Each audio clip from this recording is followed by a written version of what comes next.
നാളെ നേരം വിളിക്കുന്നത് വരെ ശ്രീകരേട്ടൻ ഉറക്കത്തിൽ നിന്ന് ഉണരാതിരുന്ന മതിയായിരുന്നു ഭഗവാനെ.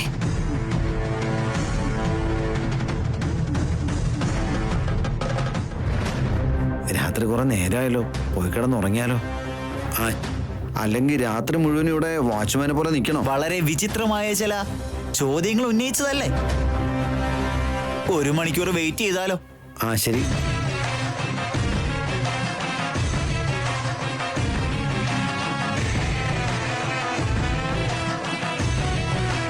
നിങ്ങളെ ഭർത്താവായിട്ട് കിട്ടാൻ വേണ്ടി എത്ര വർഷമായിട്ട് ഞാൻ കാത്തിരിക്കാന്നറിയോ? നിങ്ങളുടെ ഭാര്യയായിട്ടിരിക്കാനുള്ള ഭാഗ്യം എനിക്ക് തന്നൂടെ ഏട്ടാ. ഞാൻ പൊന്നുപോലെ നോക്കിക്കോളാം.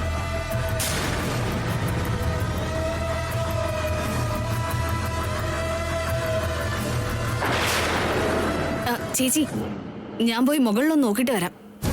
സിസ്റ്റർ, ഞാനും കൂടെ വരട്ടെ? എന്തിനാ? പ്ലാൻ പിന്നെ കുളവാക്കാനാ? ലവണ്യ, നീ പോ.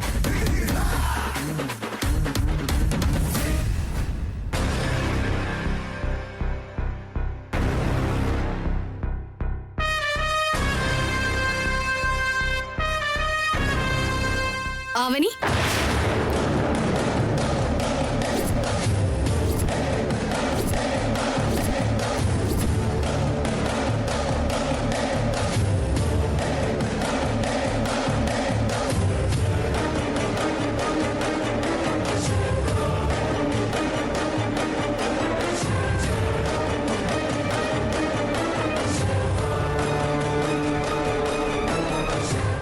എന്താ ഇവിടെ കാര്യം?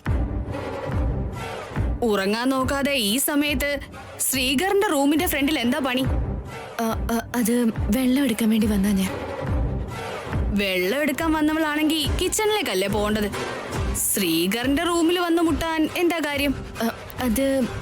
അത് ഫ്രിഡ്ജ് ശ്രീകറിന്റെ റൂമിലാണോ? അതല്ല, കുറച്ച് തലവേദന ഉണ്ടായിരുന്നു. ടാബ്ലറ്റ് ചോദിക്കാന്ന് കരുതി. ഒട്ടും പിടിതരാതെ വഴുതി വഴുതി പോകുന്നുണ്ട് നീ. അങ്ങനെയൊന്നുമില്ല. ടാബ്ലറ്റ് ഞാൻ തരാം. ശ്രീകറിനെ നീ ഡിസ്റ്റർബ് ചെയ്യണ്ട, പോ. എനിക്ക് ആവശ്യമില്ല. അതെന്താ? ശ്രീകർ തന്നെ തരണോ? ശ്രീകറിന്റെ കൈ കൊണ്ട് തന്നാ മാത്രമേ തലവേദന കുറയുന്നുണ്ടോ? അതുകൊണ്ടൊന്നുമല്ല, എനിക്ക് പോകണം. വെള്ളം എടുക്കണ്ടേ? എന്താ അതും വേണ്ടേ?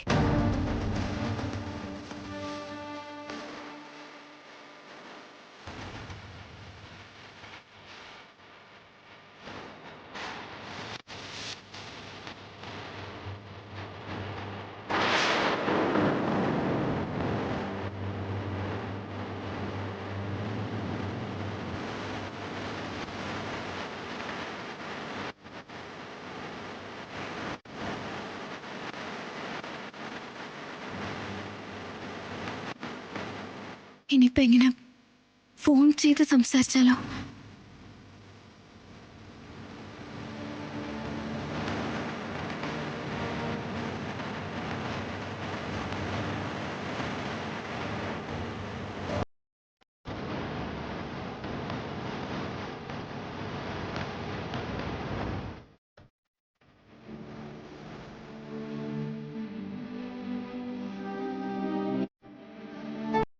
സമാധാനമായിട്ട് ഉറങ്ങാണെന്ന് തോന്നേ. ഡിസ്റ്റർബ് ചെയ്ത ഉറക്കത്തിൽ നിന്ന് എണീക്കും.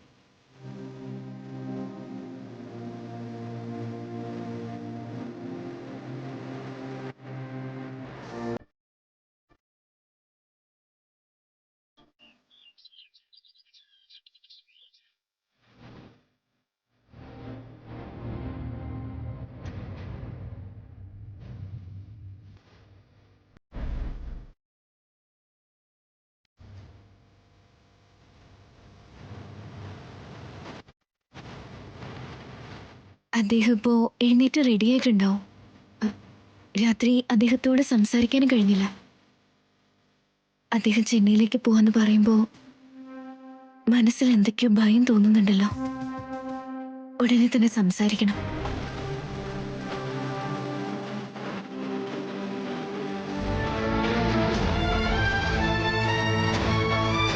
പ്ലാൻ ചെയ്ത പോലെ കാവ്യയെ ശ്രീകറിന്റെ റൂമിൽ കയറ്റി ഒരു രാത്രി മുഴുവൻ അവളെ അവിടെ കിടത്തി ഉറക്കിയിട്ടുണ്ട്.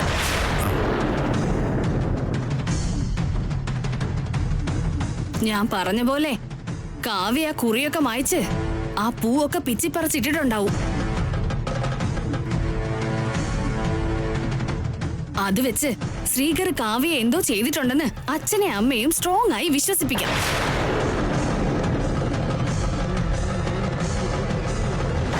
കാവ്യയും ഇക്കാര്യം പറഞ്ഞ് ഒരുപാട് പ്രശ്നം ഉണ്ടാക്കുന്നത് കൊണ്ട് ശ്രീകറിന്റെ മേലെ അച്ഛനും അമ്മയ്ക്കും എന്തായാലും സംശയം തോന്നും. അങ്ങനെ നടന്നാ നമ്മുടെ ഡിമാൻഡ്സ് എന്തൊക്കെയാണെന്ന് ഓർമ്മയുണ്ടല്ലോ. കാവ്യയുടെ ജീവിതത്തോട് ന്യായം കാണിക്കണം. കാവ്യയുടെയും ശ്രീകറിന്റെയും കല്യാണം നടത്തണം. വെരി ഗുഡ് ചേട്ടാ.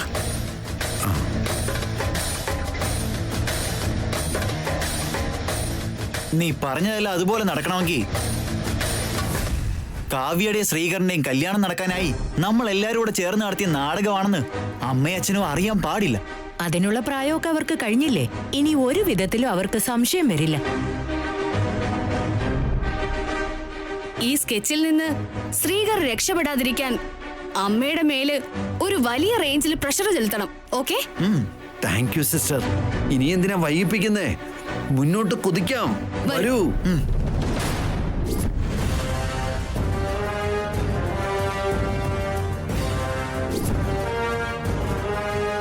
കാവ്യ, കാവ്യ, കാവ്യ, കാവ്യ, കാവ്യ, മോളെ കാവ്യ. കാവ്യേ, മോളെ കാവ്യേ.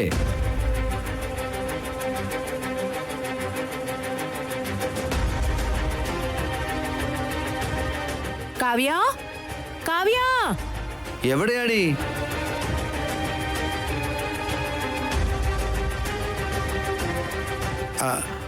മോളെ, ചക്കരമോളെ, നീ എവിടെയാ? കാവ്യ, കാവ്യ, കാവ്യ, കാവ്യേ. കാവ്യ, നീ എവിടെയാ മോളെ? കാവ്യ. അതെ അളിയ, കാവ്യ. നിങ്ങൾ എവിടെങ്കിലും കണ്ടോ? ഇല്ല അളിയ. വസന്ത, കാവ്യ എവിടെങ്കിലും കണ്ടോ നീ? ഇല്ല ഏട്ടാ, കാണുന്നില്ല. ഞാനിവിടെ എല്ലാം തെരഞ്ഞതാണല്ലോ, അവളിവിടെ എങ്ങും കാണുന്നില്ല. കാവ്യേ. എന്താ മോളെ? കാവ്യ കാണുന്നില്ല അമ്മേ.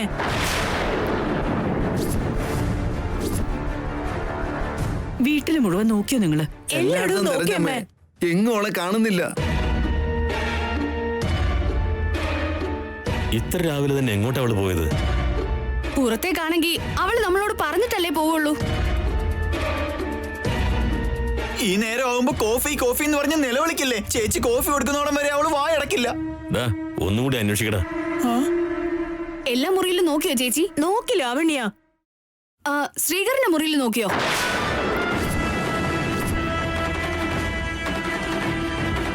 അവിടെ നോക്കിയില്ല. എന്നാ അവന്റെ റൂം ഒരു വട്ടം ഒന്ന് ചെന്ന് നോക്ക്. അവന്റെ മുറിയിൽ എങ്ങനെ വരാനാ? വെറുതെ അതും ഇതും പറയല്ലേ. നമ്മുടെ മരുമകളുടെ നാവിന് കടിഞ്ഞാണില്ലല്ലോ.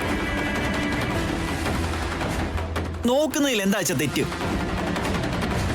ഇങ്ങനത്തെ സ്വഭാവത്തിന് ഭാര്യയെ നന്നായിട്ട് സപ്പോർട്ട് ചെയ്തോടാ. സിസ്റ്റർ പറഞ്ഞതുപോലെ കുഞ്ഞളിന്റെ റൂമിനും കൂടെ നോക്കാം. വാ വസന്ത. ഏട്ടാ, നമുക്കൊന്ന് പോയി നോക്കാം. വന്നേ. വാ ലാവണ്യ.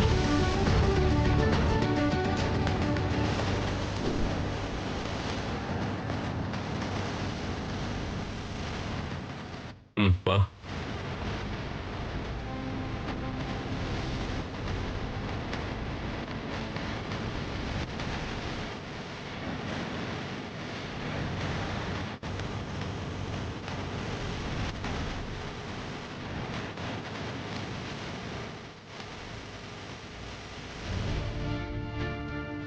ഓപ്പൺ ചെയ്യേട്ടാ.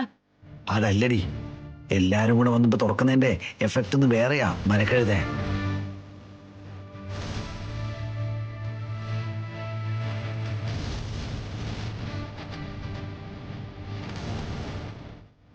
ഓപ്പൺ ചെയ്ത് നോക്കട്ടെ. ഇങ്ങനെ നോക്കി നിൽക്കാതെ ഒന്ന് തുറക്കളിയാ.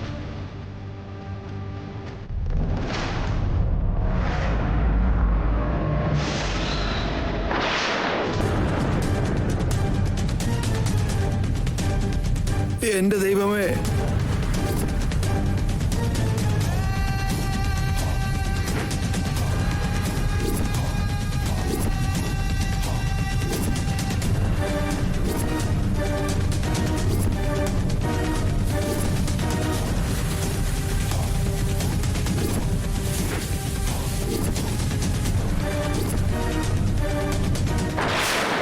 കാവ്യ എന്റെ കാവ്യ ദൈവമേ.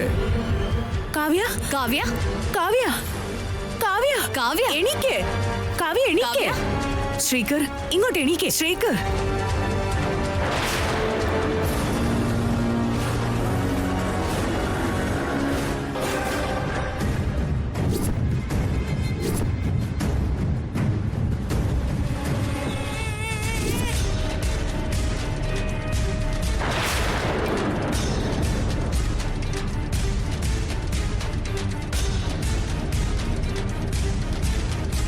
അമ്മേ, കാവ്യ, നീ എങ്ങനെ എന്റെ റൂമിലെത്തിയത്? എന്താ ഇത്? നീ ശ്രീകറിന്റെ റൂമിൽ എങ്ങനെ എത്തി? അപ്പോ രാത്രി മുഴുവൻ ഈ റൂമിൽ തന്നെ?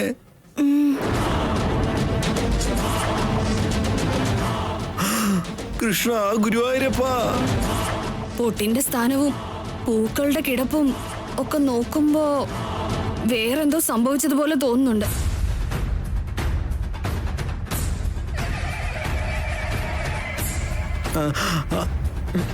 ശരിക്കും എന്താ ഉണ്ടായെന്ന് പറയ് കാവ്യ. ഇങ്ങനെ നോക്കി നിൽക്കാതെ എന്താ നടന്നേന്ന് പറ. ഞാൻ പറയാം. പറഞ്ഞു കഴിഞ്ഞാ നിങ്ങള് ചേട്ടനെ ഒന്നും പറയരുത്. അതൊക്കെ അവര് നോക്കിക്കോളും. ആദ്യം നീ എന്താ ഉണ്ടായെന്ന് പറ. രാത്രി ഞാന് വെള്ളം എടുക്കാന്ന് കരുതി ഇറങ്ങിയപ്പോ ഈ ഏട്ടൻ എന്നെ വിളിച്ചു.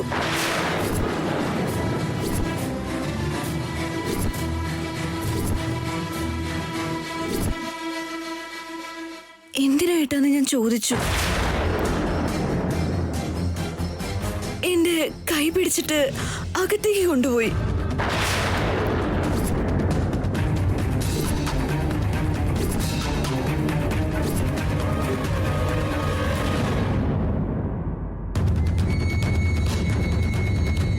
എന്റെ ഏട്ടനായതുകൊണ്ട് ഞാൻ മിണ്ടാതിരുന്നപ്പോ നിന്നെ അന്നൊരിക്കൽ ഞാൻ കെട്ടിപ്പിടിച്ചിരുന്നില്ലേ? ആ സമയം തൊട്ട് നിന്നോട് എനിക്ക് എന്തോ സ്പെഷ്യൽ ഇൻട്രസ്റ്റ് ഉണ്ട് കാവ്യ, അങ്ങനെ എന്തൊക്കെയോ പറഞ്ഞു. അമ്മേ, അമ്മേ, കള്ളുവാ ഇത്. കാവ്യ പറയുന്നൊക്കെ പച്ച കള്ളുവാ അമ്മേ. അവന് ഒന്നും വിശ്വസിക്കല്ലേ. ആദ്യം അവിടെ നിന്ന് കംപ്ലീറ്റ് ചെയ്യട്ടാ.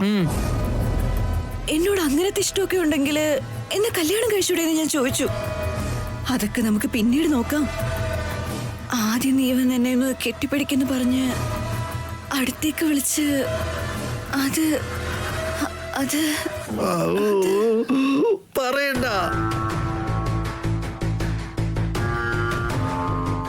എല്ലാം എനിക്ക് മനസ്സിലായി. പെൺകുട്ടിയല്ലേ, ഇതിൽ കൂടുതൽ എങ്ങനെ പറയാൻ പറ്റും?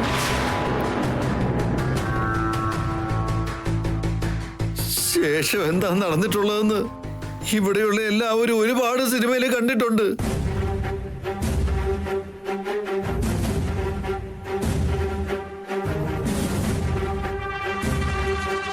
അയ്യോ ഭഗവാനെ, എന്റെ മോളുടെ ജീവിതം നശിച്ചു പോയല്ലോ ഭഗവാനെ.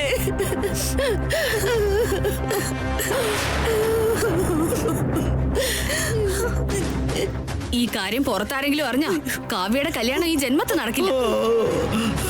നീ എന്തോ വലിയ മഹാത്മാവാണെന്നാ അമ്മ എല്ലാവരോടും പുകഴ്ത്തി പറയാറുള്ളത്. ശ്രീകർ, നീ ഇങ്ങനെ ചെയ്യുമെന്ന് ഞാൻ ഒട്ടും കരുതിയില്ല. അച്ഛാ, ദയവേത് ഇതൊന്നും വിശ്വസിക്കല്ലേ. കാവ്യ അവള് പറയുന്നൊക്കെ കള്ളുവാ അച്ഛാ. ഒരു കല്യാണപ്രായം എത്തിയ പെൺകുട്ടി ഇത്രയും തരം താഴുമെന്നാണോ ശ്രീകർ പറയുന്നത്?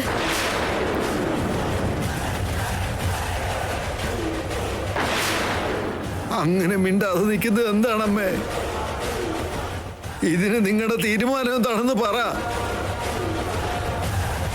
എന്തു പറയാനാ? ഒരു പെൺകുട്ടിയുടെ ജീവിതം നശിപ്പിച്ചവൻ തന്നെ അത് പരിഹരിക്കണം. അതെ, ശ്രീകർ കാവ്യയെ കെട്ടണം.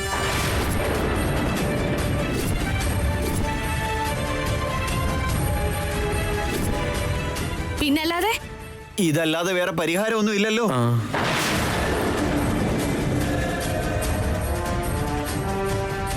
അച്ഛനും അമ്മയ്ക്കും നിന്റെ കല്യാണ കാര്യത്തിൽ എന്തൊക്കെ സ്വപ്നങ്ങൾ ഉണ്ടായിരുന്നു, എന്നിട്ട് നീ ഇങ്ങനെ ചെയ്തു. അത് വിട് ചേട്ടാ. എന്തൊക്കെ തന്നെ ചെയ്താലും തലയിൽ എഴുതിയ പോലെയല്ലേ നടക്കുള്ളൂ. ചേച്ചി, ഇവരുടെ കല്യാണത്തിന് വേണ്ടി ഒരുപാട് ആഗ്രഹിച്ചൊരു താലി ഒളിപ്പിച്ചു വെച്ചിരുന്നില്ലേ? ഒളിപ്പിച്ചിരുന്ന അനിയ. ആ, എന്നാ പോയി കൊണ്ടുപോ.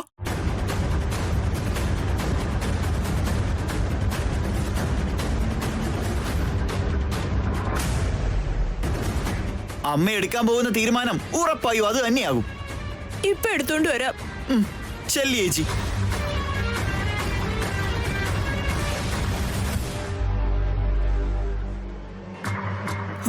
അമ്മേ, എന്താ ഒന്നും പറയാത്തത്? എന്റെ സ്വഭാവം അമ്മയ്ക്ക് അറിയുന്നല്ലേ?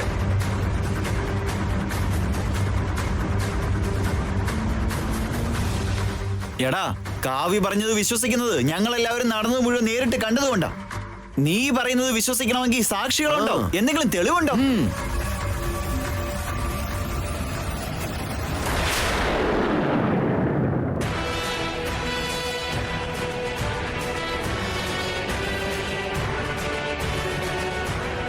അമ്മേ, ഞാൻ പറയുന്നൊന്ന് വിശ്വസിക്കേ. ഇതാ താലി.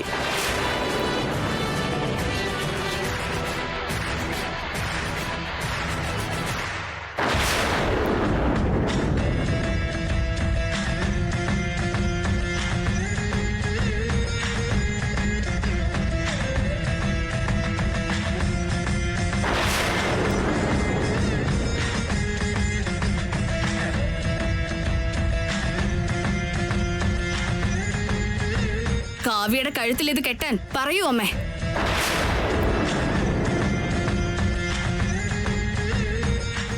പുറത്തുള്ളവർക്ക് ഒരു ന്യായം, അകത്തുള്ളവർക്ക് വേറെ ന്യായം അല്ലെന്ന് നിങ്ങൾ പറയാറില്ലേ? ഇത് കെട്ടാൻ പറയാമേ. ഇല്ലെങ്കിൽ എന്റെ മകളുടെ ജീവിതം നശിച്ചു പോവും.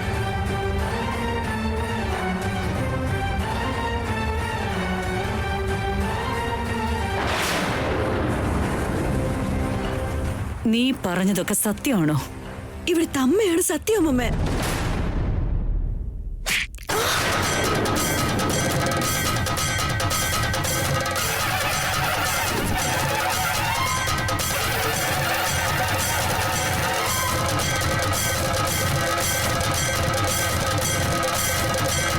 തെറ്റ് ചെയ്തവനെ അടിക്കാതെ മാനഹാനി സംഭവിച്ച പെണ്ണിനെ അടിക്കുന്നു അമ്മേ. എന്റെ മകളെ എന്തിനാ അടിച്ചത്?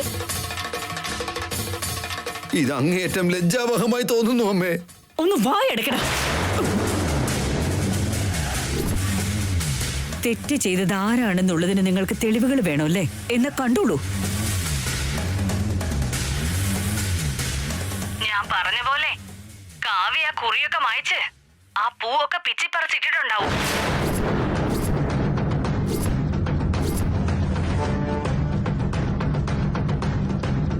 ശ്രീകർ കാവ്യ എന്തോ ചെയ്തിട്ടുണ്ടെന്ന് അച്ഛനെ അമ്മയും സ്ട്രോങ് ആയി വിശ്വസിപ്പിക്കാം.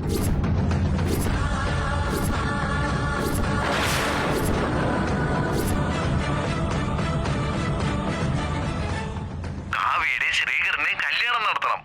വെരി ഗുഡ് ചേട്ടാ.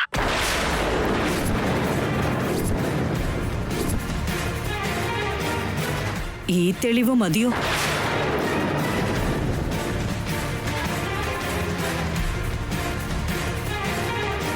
ഇനിയും എന്തൊക്കെ കളവുകൾ പറയും?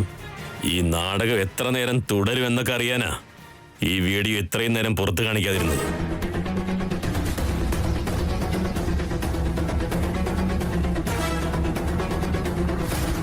സ്വന്തം വീട്ടിൽ ഒരു മരുമകള് ചെയ്തു കൂട്ടുന്ന കാര്യങ്ങളാണോ ഇത്? ഭാര്യയെ സപ്പോർട്ട് ചെയ്യേണ്ട വിഷയമാണോടെ ഇത്? മകളുടെ കല്യാണത്തിന് ഒരമ്മയ്ക്ക് ചെയ്യാൻ പറ്റുന്ന പ്രവൃത്തിയാണോ ഇത്? നീയൊക്കെ ഒരു അച്ഛനാണോടാ? നീ ഇത്രയും കാലം പഠിച്ചിട്ട് ഇതൊക്കെയാണോ നീ കാണിക്കുന്നത്? എല്ലാരും ചേർന്ന് ഇത്രമാത്രം അധപ്പതിച്ചു പോകുന്നു വിചാരിച്ചില്ല.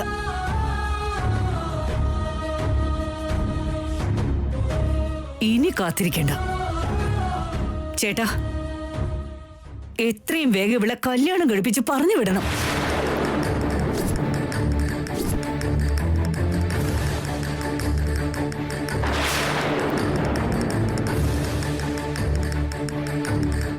ഇല്ലെങ്കിൽ ഇതുപോലുള്ള നാടകങ്ങൾ ഇനിയും അരങ്ങേറും. ഇനി അതിനെ അനുവദിച്ചുകൂടാ.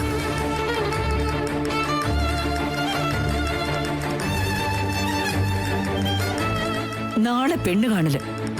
മറുത്തൊരക്ഷരാരെങ്കിലും പറഞ്ഞ ഈ വീട്ടിൽ നിന്ന് പുറത്തു പോവേണ്ടി വരും.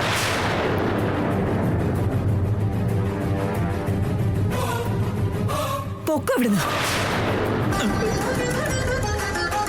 ഇവിടുന്ന് പോവാൻ പറഞ്ഞ നിങ്ങൾക്കൊന്നും മനസ്സിലാവില്ല. പോവാൻ.